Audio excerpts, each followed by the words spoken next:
Hello, everyone. On behalf of the Special Program on Immunization of the Pan American Health Organization, I welcome you to this video to explain how to install and use the Measles and Rubella Risk Analysis Tool, No Outbreaks version.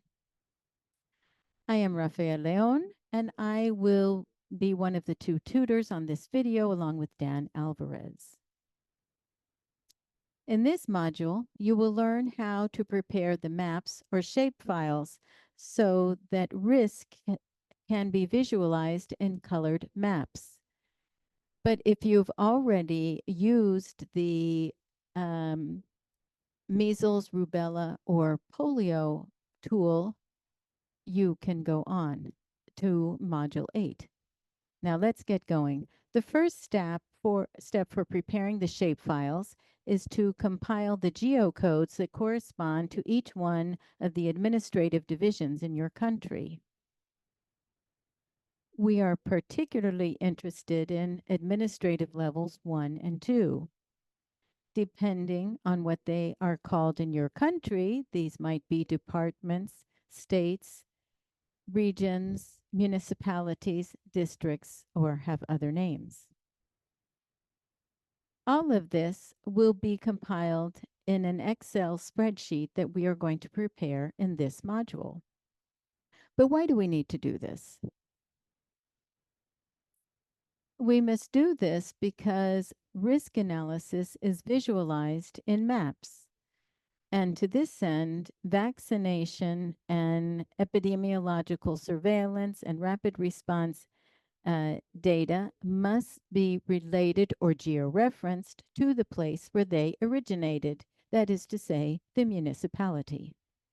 For example, for Guatemala, the Department of Guatemala has the geocode 01, and the municipality of Guatemala City has the geocode 0101. These geocodes are what we will use to be referenced on the map with the vaccination coverage data for measles and rubella reported for each administrative level. Let's start this tutorial with an example from Guatemala. To get started, we need to have an active file that defines the map of our country. In the case of Guatemala, we have this file called guatemala.json. Depending on the country, the format of this file might be shapefile, GeoJSON, or TopoJSON, or others.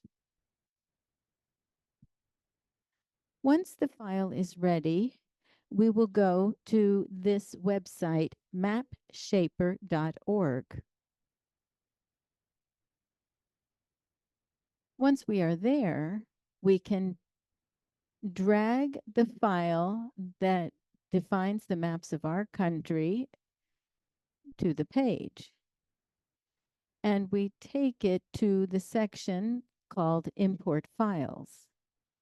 This will open the file and allow us to view the map of our country. As you can see, in this case, you can see the map of Guatemala with its divisions down to administrative level 2, municipalities. With the map open on mapshaper.org, we will go to the folders of the tool, specifically the folder called SRC, and then to the shapefile prep folder. Once we are there, we will open shapefile settings.xlsx. This document will be used for the tool to give the name to the variables on our map, which contains the various administrative divisions.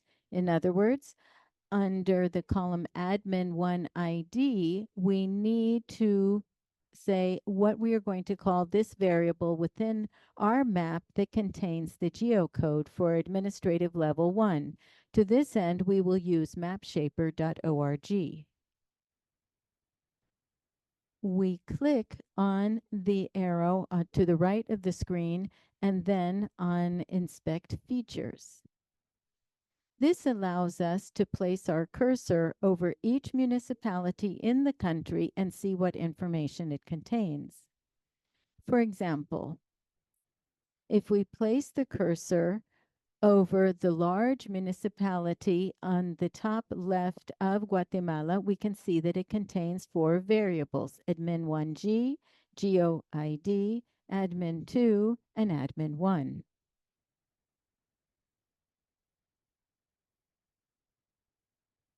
When filling in this tool, you will become familiar with the geographical distribution of your country, or will already know that. It will be easy for you to identify which variables refer to the name and administrative level geocodes for level 1, and what other variables refer to administrative level 2.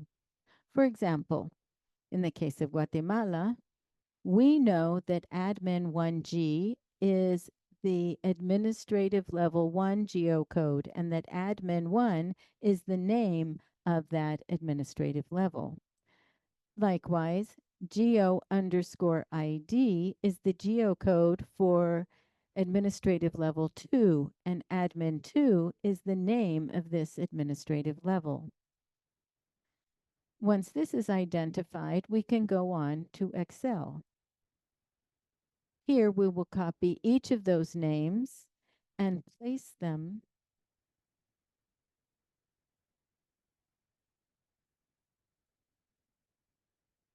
we will copy the geocode of administrative level 1, admin 1G, and place it in the file indicated admin 1 ID. Then we will copy the administrative level 1, admin 1, and paste it in the column for admin 1 name. Then we'll copy the name of administrative level 2, geo_ID, and paste it in the column admin 2 ID. Finally, we will copy the administrative level 2, admin 2, and paste it in the column admin 2 name, or admin 2 nombre. After this, we will have 3 columns to verify. The first column asks us whether the file that we are using is a JSON file or an SHP file. In this case, we know that the file is JSON. In the second column, we are asked the name of the file, because since it's called guatemala.json, we place the name Guatemala there. It is important to not put in the extension there. Finally, the geometry column always is called geometry. Let's go through an example with another country. Let's use a map of Belize. In this case, we have a file called Belize_districts_geo.json.json. And we are going to fill in the file shapefiles settings.xlsx with data for Belize. First, we say that the file is a JSON file. Then we place the name of the file, and as we saw, it is called Belize_districts_geo.json. It is important for this name to be copied exactly the way that it's written on the name of the file, in terms of uppercase, lowercase, and all in the proper position. Otherwise, we will not be able to find the file through R.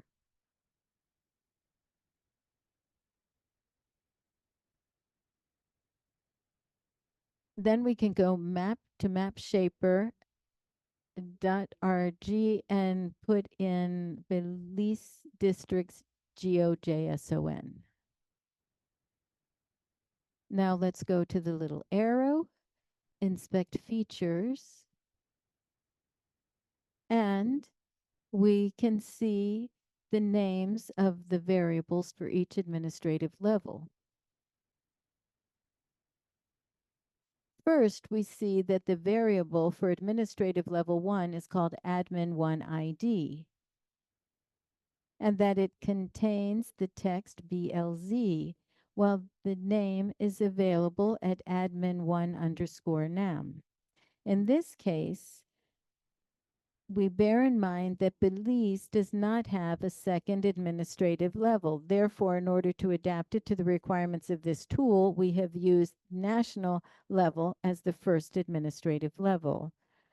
Once this is ready, then we can look for the second administrative level. We see that the geocode for the second administrative level is under admin2_ID, and we see that the variable admin2_nam contains the name of the various districts at that level. Once this is identified, we can fill in the Excel spreadsheet. At admin1 ID, we can place admin1_ID. At admin1 nombre, we can place admin_nam. And at admin2 ID, we can place admin2_ID. And at admin2 nombre, we place admin2_NAM.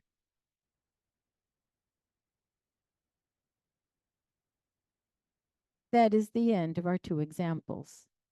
Once the shapefile settings file is completed, we need to make sure to place within the same folder the original map of our country.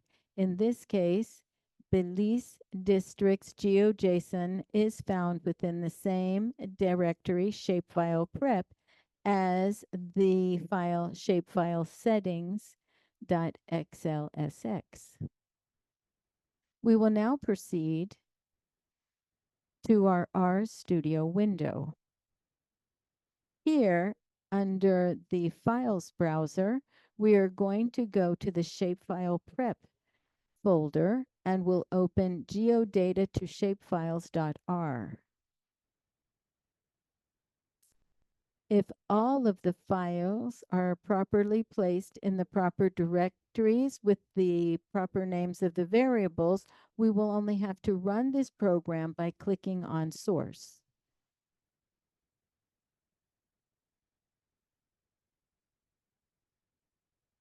Execution might take some time to complete. Once it's concluded, there will be two outputs.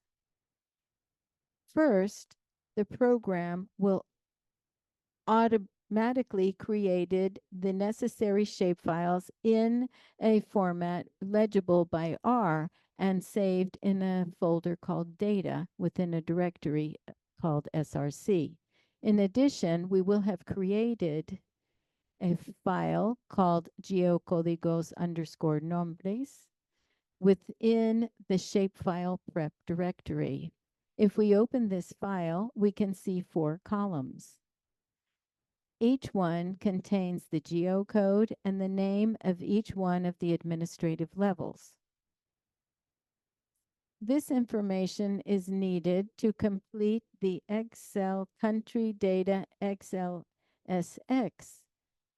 Therefore, we will copy the data contained in the 4 columns and paste them in the respective columns on the spreadsheet of population area of the file country data.xlsx. You will see that the columns are in the same order.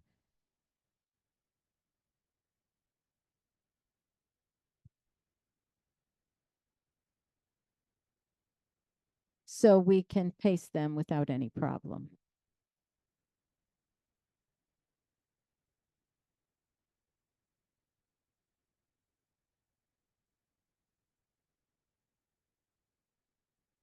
We now have a series of columns with the geocodes and names of each of our administrative levels. We want to repeat this process in all of the other spreadsheets. so that we will go through the same copy and paste process with the sheets on population immunity, program performance,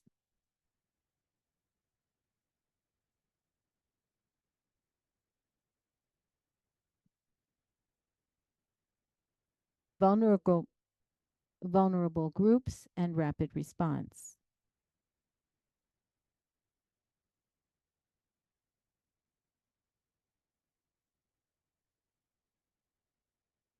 For the case-to-case sheets marked in blue, these will be filled in differently. Each case is reported in different municipalities. Therefore, we cannot copy and paste the geocodes in the same way that we did with the other sheets. However, we need to make sure that each reported case contains the 4 columns that correspond to the geocodes for the municipality where a suspected case has been recorded. Once the information is completed for each of the sheets, we will have a spreadsheet ready to begin to compile the program information on vaccination, surveillance, and other data. This concludes Module 4. If you have any questions or comments, please send us an email to vpdrisktool@paho.org. We will respond as soon as possible, generally within 24 hours. See you next time.